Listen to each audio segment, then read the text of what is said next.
Hey there, welcome to this A1 English listening practice video. You can use this video to practice your listening and comprehension. I speak and remember to sign up for our $0 listening practice webinars.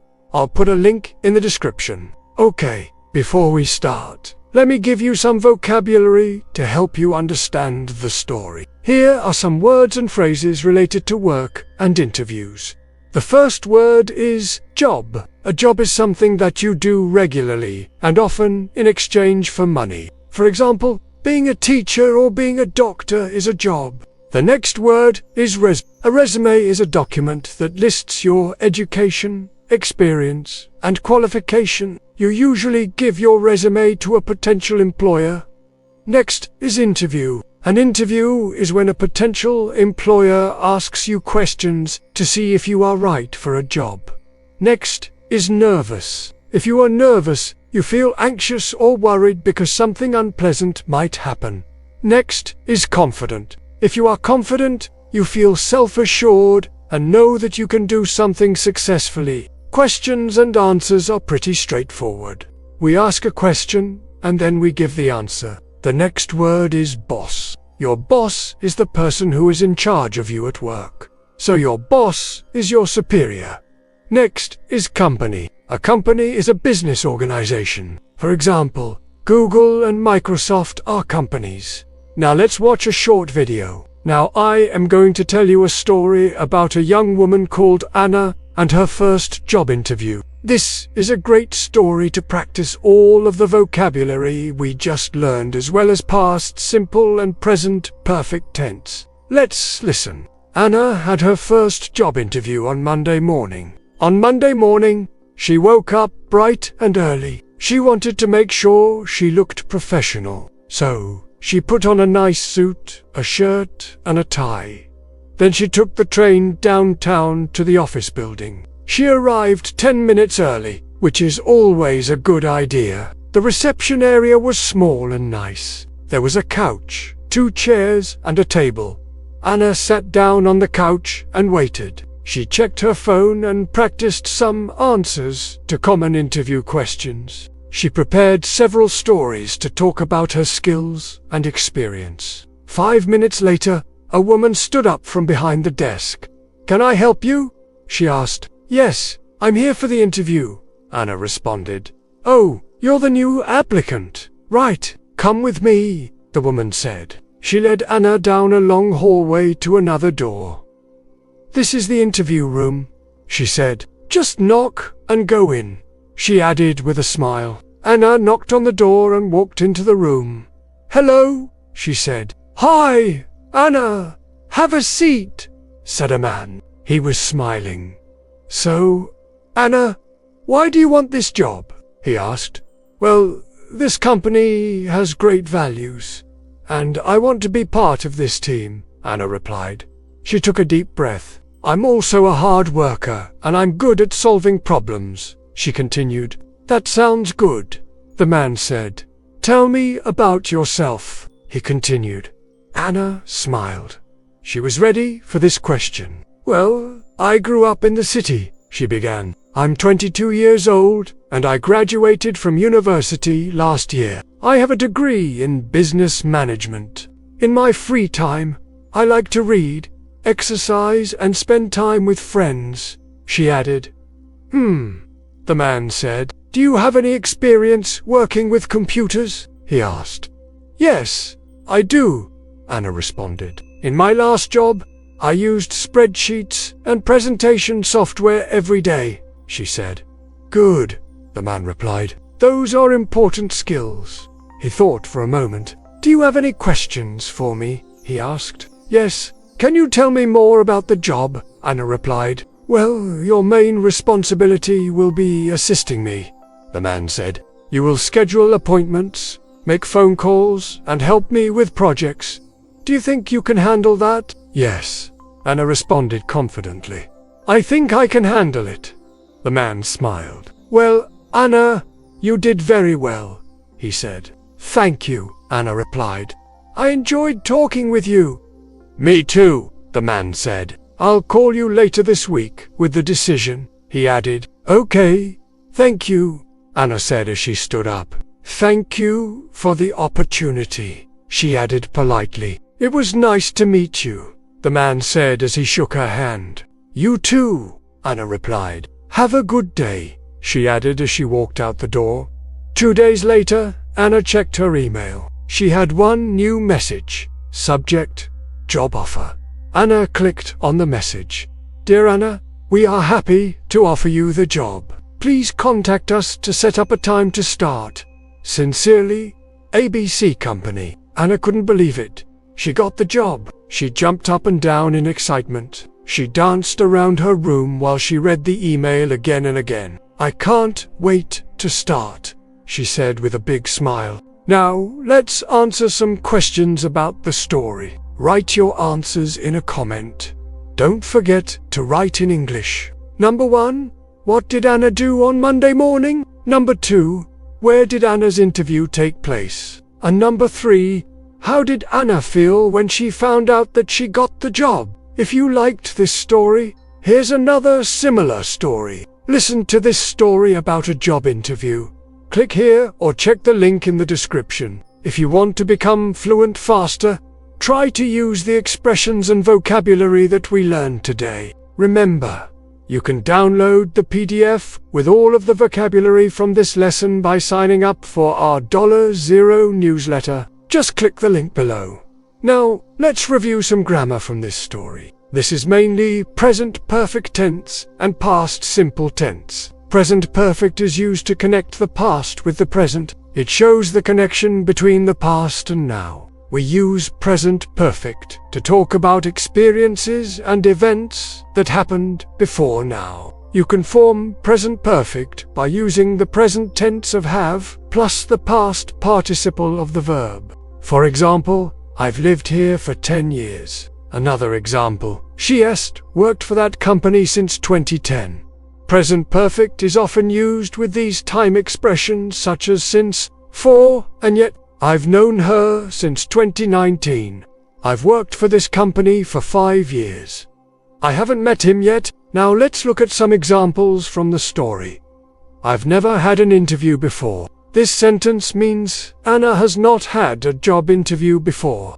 Another example, she has worked for that company since 2018. Past simple is used to talk about completed actions that happened before now.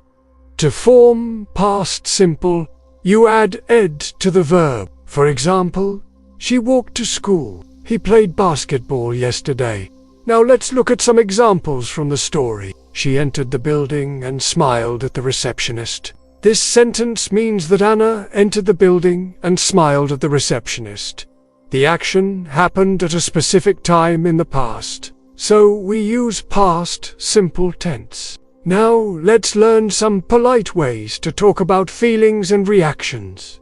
We can use these phrases in many different situations. I'm nervous means you are feeling anxious or worried. I'm excited means you are enthusiastic and looking forward to something. I'm hopeful means you are feeling optimistic or positive about the future. I'm surprised means you are shocked or amazed by something. And finally, I am proud means you feel a sense of satisfaction because you or someone else has done something good.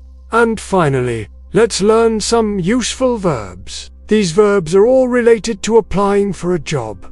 The first verb is prepare. To prepare is to do what is needed to make sure that something is ready. The next verb is dress up. To dress up means to put on nice clothes for an important occasion. The next verb is arrive. To arrive is to reach a place, usually after a journey. The next verb is shake hands.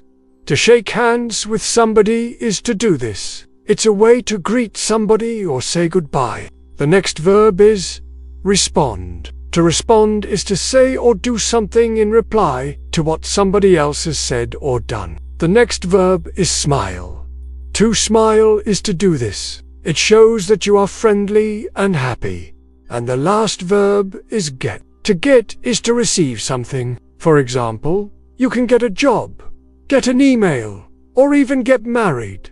Thanks for watching. If you liked this video, give it a thumbs up, and don't forget to subscribe. If you want to improve your English faster, try to use some of the vocabulary, expressions, and grammar that we learned in this lesson. And if you want to download the PDF with all of the vocabulary from this lesson, sign up for our free newsletter. You can click the link below. Thanks for watching and see you soon. Hello, my name is Maddie. Welcome to my channel. Today we are going to learn from a very simple story. We will learn some new vocabulary. We will practice some past simple tense verbs. And we will see how to be polite and kind to other people. Okay, let's go. At the beginning of the lesson, I want to show you some new vocabulary, some key concepts that are really important for this story. So if you are an A2 learner or even below A2, no problem. You can still understand this story because I'm going to explain everything. But these are some key concepts that will be really useful for you. So the first concept is phone. This is the phone. Many people use it every day. They make calls with it. They send messages. Sometimes they forget it at home. What is this? This is a bag. Many people have a bag. Men have bags. Women have bags. Everyone has a bag where they can keep their things, like a phone. The next concept is coffee shop. Look, here we are in a coffee shop. Some people drink coffee here. Other people drink tea. And also many people come here to use the free Wi-Fi. Next, we have street. The street is outside. It's where we walk when we need to get somewhere else. Sometimes it's dirty. Sometimes there is traffic. Sometimes there is a lot of noise. Here is a taxi. People use taxis to go from one place to another. Sometimes it's more comfortable than the bus. Sometimes it's more expensive than the bus. The next concept is park. The park is where people can relax, walk, enjoy nature, flowers, trees, and grass. The next concept is wallet. This is my wallet. I keep all my money inside. Then the next concept is ID. The ID is inside my wallet. If I want to buy alcohol, I need my ID. And now, let's listen to our story. Okay, so the story is about a man. His name is Tom. He is relaxing in a cafe. He ordered a cup of coffee and then he started working on his laptop. Suddenly he realized something. He looked around. What's that? He couldn't find his phone. He asked a waiter. Excuse me, have you seen my phone? The waiter said. I'm sorry, I haven't seen it. Tom looked under the table. He didn't see his phone. He looked out the window. His phone wasn't there. He went outside. He wanted to find his phone. He walked down the street. He checked in the park. Unfortunately, he couldn't find his phone. When Tom came back to the cafe, he was very upset. He sat down and started drinking his coffee. Just at that moment, he heard a woman's voice. Excuse me, is this your phone? Tom turned around and saw a woman holding his phone. Yes, it's mine. Thank you so much, he replied. The woman smiled and gave him his phone. You're very kind. Thank you, said Tom. He couldn't believe how lucky he was. If she hadn't found his phone, he would have been in big trouble. Now, let's talk about our story. First of all, let's read it one more time. Okay, before we start, I want to ask you a question. Do you know what emotions Tom felt at the beginning of the story? Yes, he was worried. Why was he worried? Because he lost his phone? Do you know what he did when he lost his phone? He walked down the street. He checked in the park. He asked a waiter, have you seen my phone? Did the waiter help him? No, he didn't. The waiter said, I'm sorry, I haven't seen it. Did Tom find his phone? No, he didn't. When he came back to the cafe, he was very upset. How do you say it in Russian? At that moment, a woman approached him and said, Excuse me, is this your phone? Tom turned around and saw a woman holding his phone. Finally, Tom found his phone. How do you feel when you find something you lost? Happy. Tom was very happy. He said, "Yes, it's mine. Thank you so much," he replied. How did the woman react? She smiled and gave him his phone. "You're very kind." "Thank you," said Tom. Do you know what Tom felt at the end of the story? He felt lucky.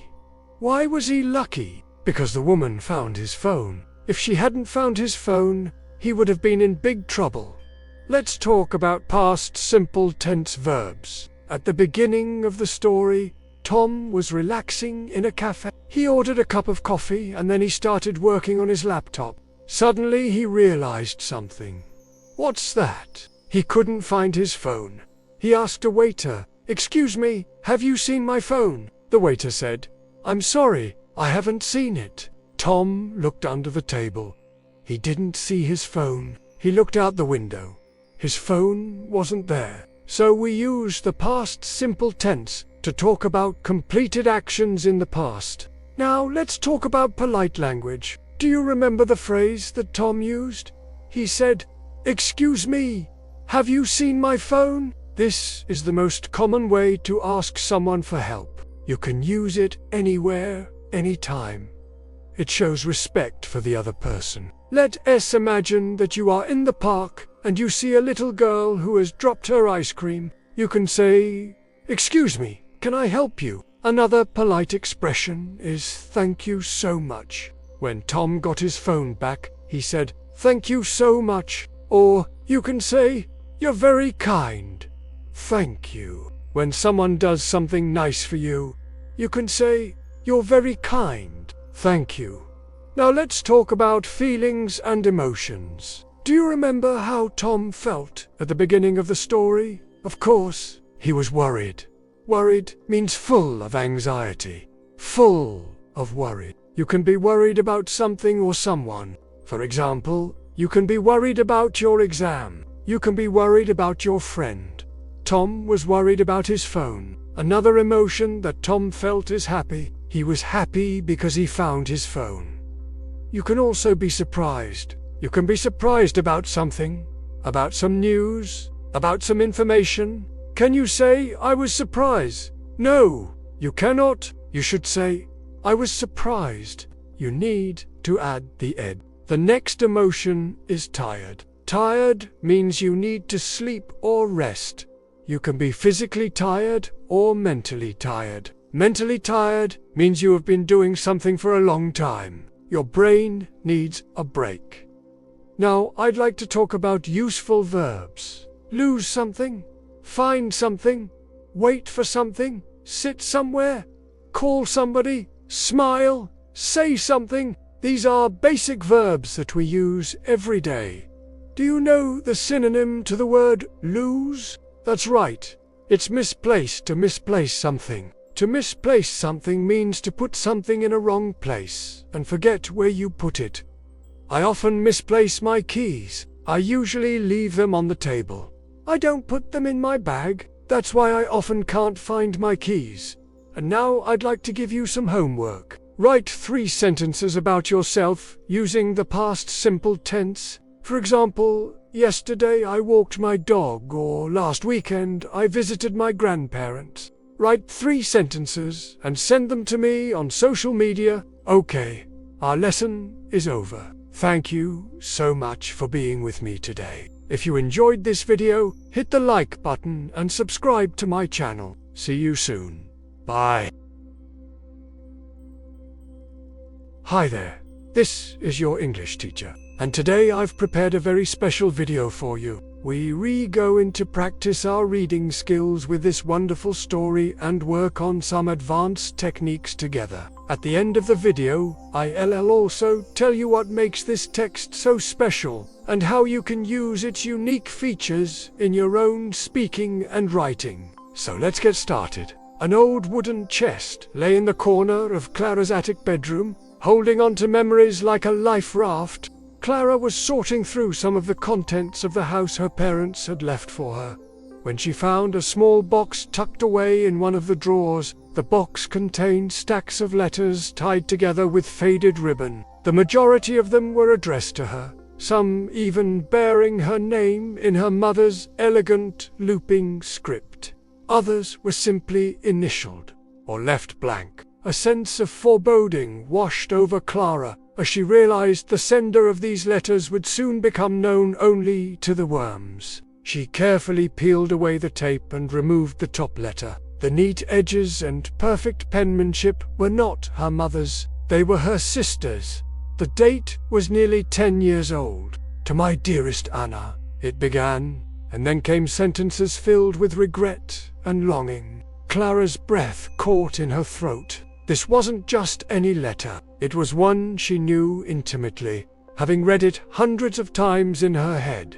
But this version was real, tangible, and with it, new sensations bloomed in her chest, constricting and painful. The letter told of hurt feelings and harsh words spoken during an argument that had taken place all of 4 years ago. The memory was still vivid in Clara's mind, but the letter brought forth a cacophony of emotions she'd successfully buried. Years of estrangement and unresolved issues hung heavy between the lines. Mixing with the scent of wood smoke and cinnamon that clung to the aged paper, her sister's words conveyed a desperation to make amends, to heal the breach, to seek forgiveness and offer it in return. There was even mention of a reconciliation, a tentative plan for the future that neither sister had the strength to keep. As Clara continued reading, she saw her own actions reflected back at her.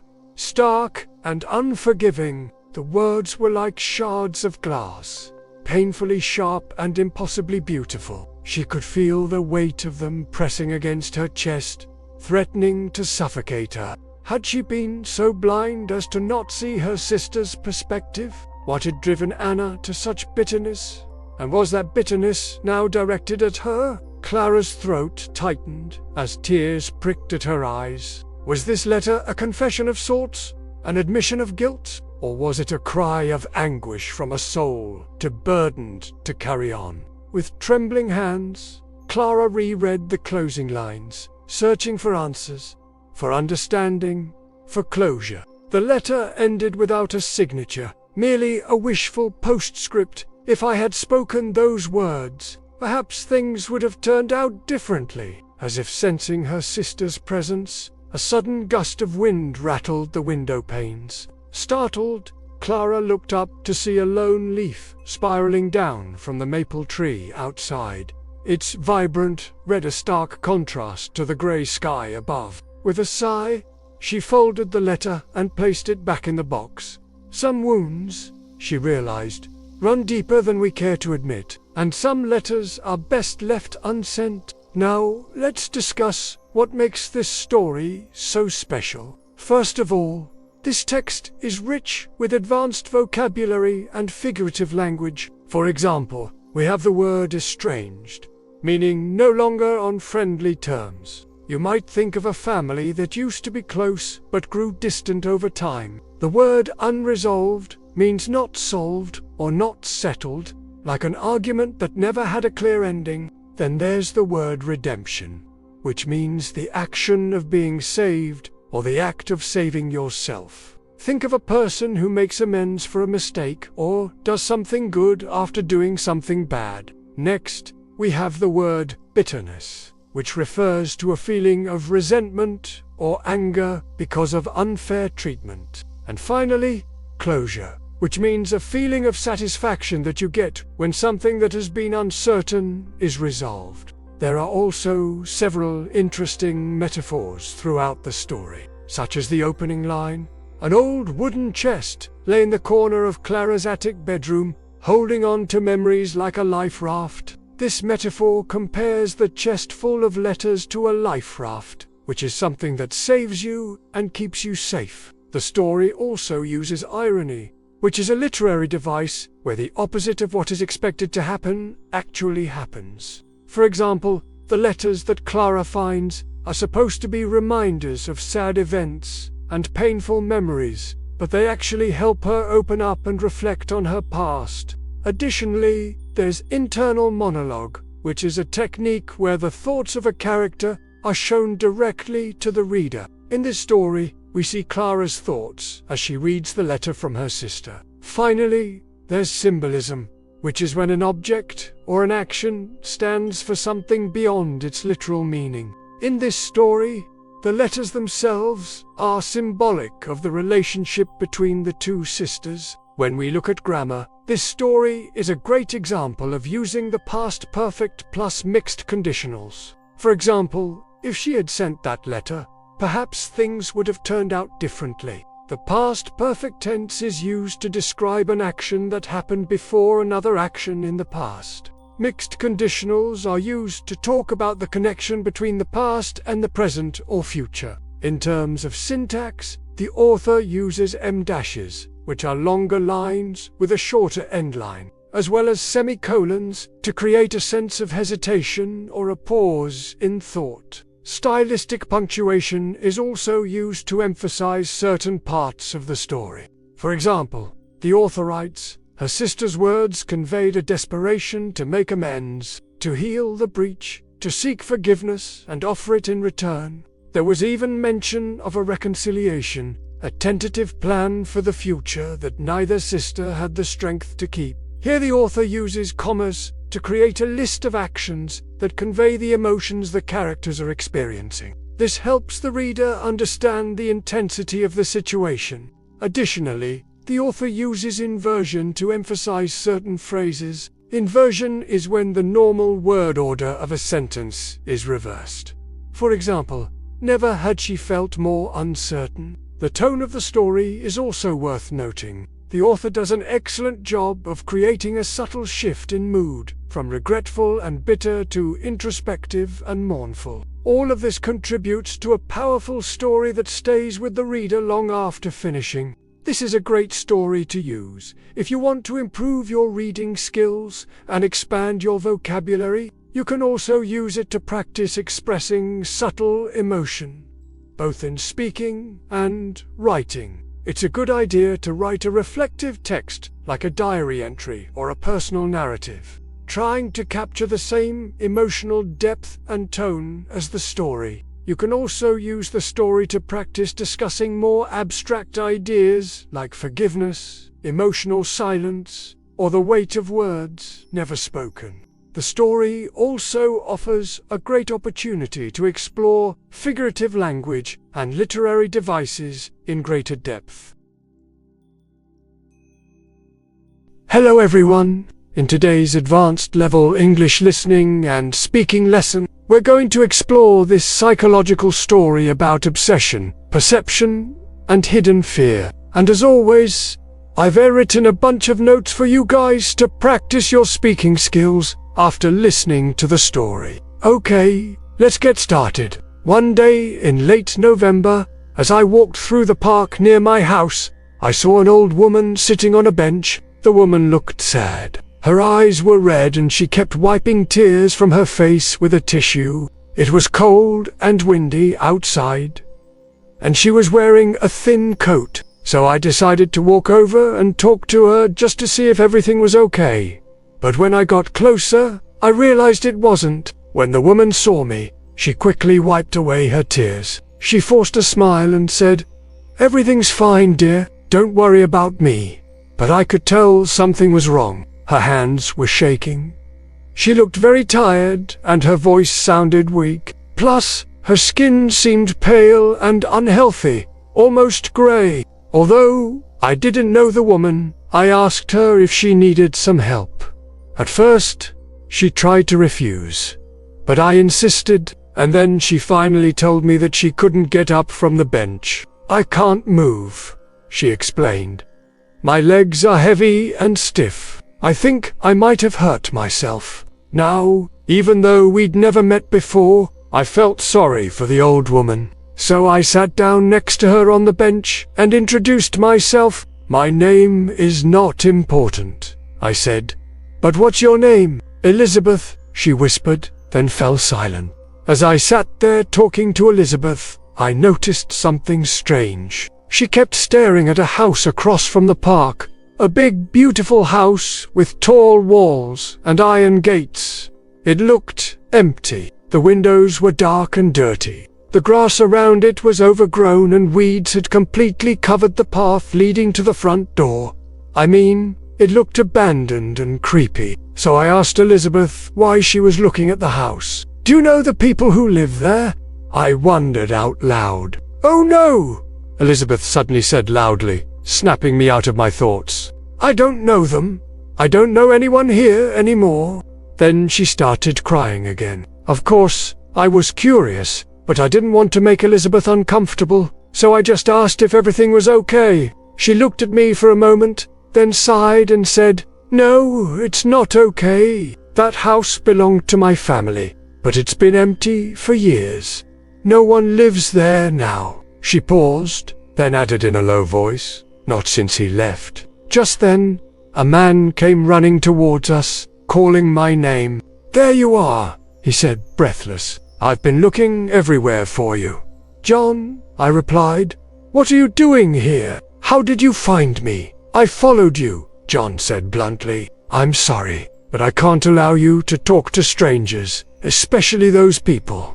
He looked at Elizabeth and shook his head. "Come on, let's go home." At first, I was surprised by his reaction, but then I realized John was probably just worried about my safety. After all, I'd gone to talk to a stranger who looked like she needed help, so I simply smiled and said, "Don't worry, John.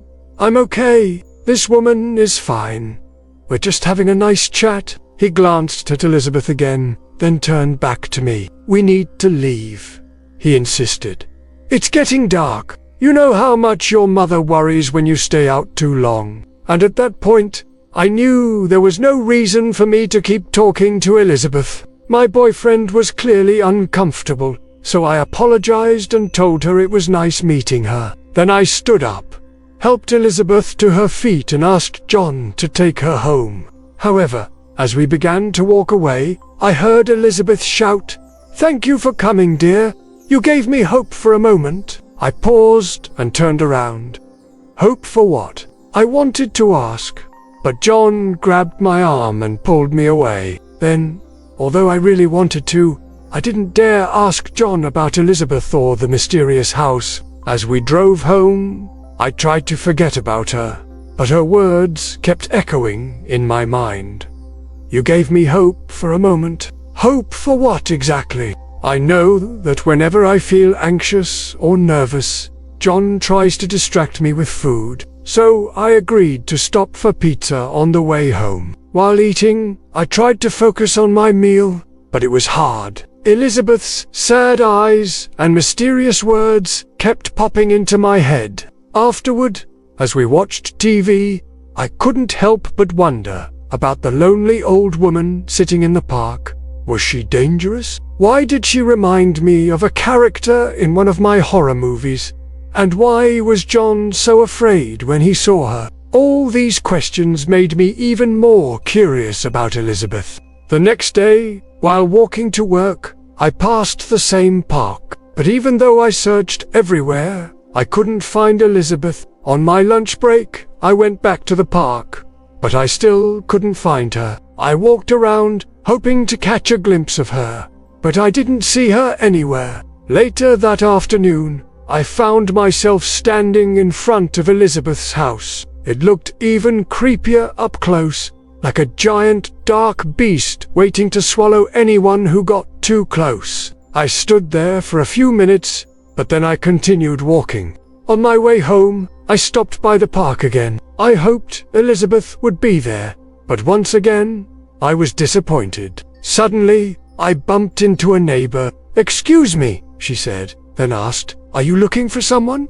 "Yes," I replied, "an elderly woman. Have you seen her?" She looked at me for a moment. "Who?" "Well, she's an elderly woman who lives in that house," I explained, pointing behind me. "She moved out a few days ago." The woman replied, "Why do you want to see her?" I hesitated, then lied and said, "Because I think she might be sick." I tried visiting her, but nobody answered the door. "I was just worried." The woman nodded slowly. "Ah, yes, that's right. Nobody's lived in that house for years. The previous owner died a few years ago. His name was Edward Carter.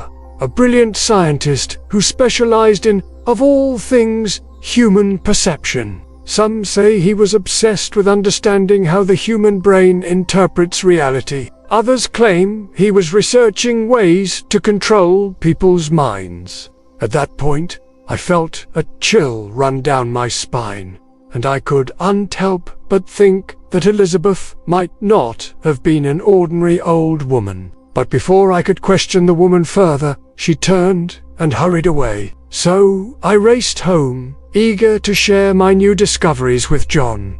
When I told him about the woman's stories about Elizabeth, John looked deeply troubled. "That's terrible," he whispered. "But why didn't you tell me this before? What did you think she was dangerous?" "Perhaps," I admitted, "but I wanted to understand what was going on. I mean, why did she say she had hope when I visited her?" Suddenly, John spoke in a low voice. "Because she probably knew more than she was letting on. Listen, I don't want you going back to that house or that park ever again. I'm scared you might end up like your father. Do you remember what happened to him?" I understood John was trying to protect me, but I couldn't help feeling angry. How am I supposed to learn anything if you don't let me ask questions? I protested. "Learn what?" John demanded. "Like what happened to Elizabeth? Or is there something else you want to know? Please, tell me." For a moment, John looked away, lost in thought. Then he took a deep breath and said, "I won't stop you from finding answers, but please promise me you'll be careful." "Okay, now that you've listened to the story, let's practice your speaking skills with these questions. And don't worry, there are no right or wrong answers. This is just a chance for you to practice expressing your ideas in English. No. 1. Why do you think the woman was sitting on a bench in the park? What was she thinking about? No. 2. Do you think the old woman was dangerous? Why or why not? Number 3. Do you think John was right to worry about me? Why or why not? No. 4. In your opinion, what happened to the old woman? Where did she go? And no. 5. What do you think happens to the main character at the end of the story? Okay, that's it for this lesson. If you enjoyed this advanced level English listening and speaking lesson, please don't forget to hit the like button and subscribe. I release new videos every single week. Okay, bye for now.